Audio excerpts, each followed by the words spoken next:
25-ші беттегі 3-ші есеп кесте бойынша өрнек құрастыр және оны шығар. Мынау азайғыш, ал мына екінші тұрған бұл азайтқыш. Олай болса, мында амал азайту. 78-ді 39-ға бөлсек, бөліндінің мәні 2-ге тең. Өйткені 39 2-ге көбейтсек, 9 2 18, бір ойда 3-ге көбейтсек 6, ойдағымен 7. 7 8, яғни 78. 740-тан мына 2-ні азайтамыз. 8, 3, 7, 738.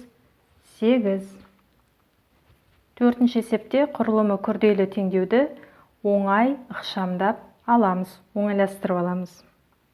Бұл жерде жақша ішіндегі 6-ны 3-ке көбейткенде 18, енді 54-ті 18-ге бөлеміз. 54-ті 18-ге бөлсек, бөліндінің мәні 3-ге тең. Енді А бөлу 15 сол күйінде жазылады, тең. Мынаны ықшамдап алдық, 3. А тең. Мұнда бөлу және 15 сан тұр. Демек, керісінше біз көбейтеміз 3-ке. А тең әріптің мәні 15 3-ке көбейтсек.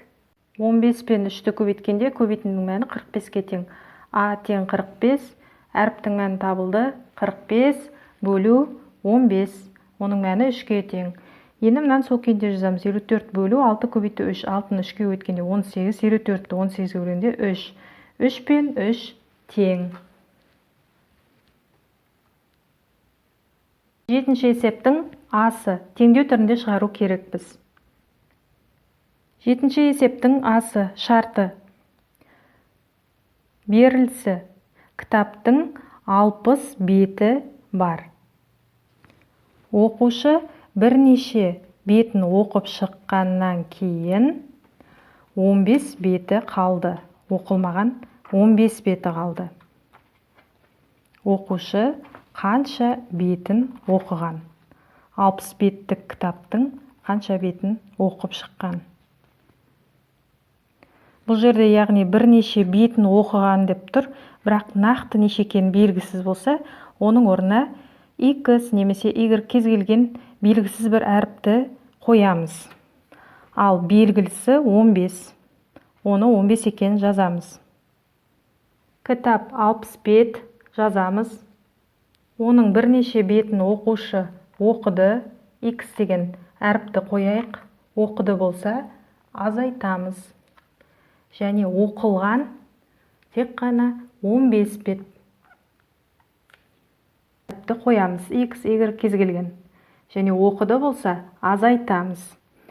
Оқылмаған 15 бет қалды. Нақты санын айтып тұрса, оны тең боладыдан кейін 15 сан жазамыз. Енді арғарай теңдеуді шешеміз.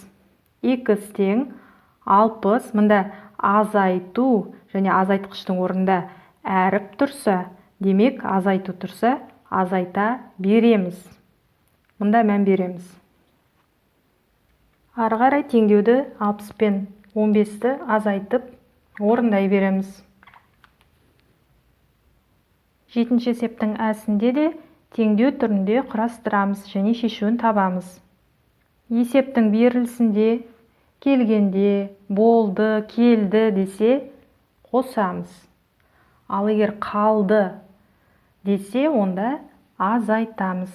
Яғни сөздеріне мұқият мән береміз, балалар.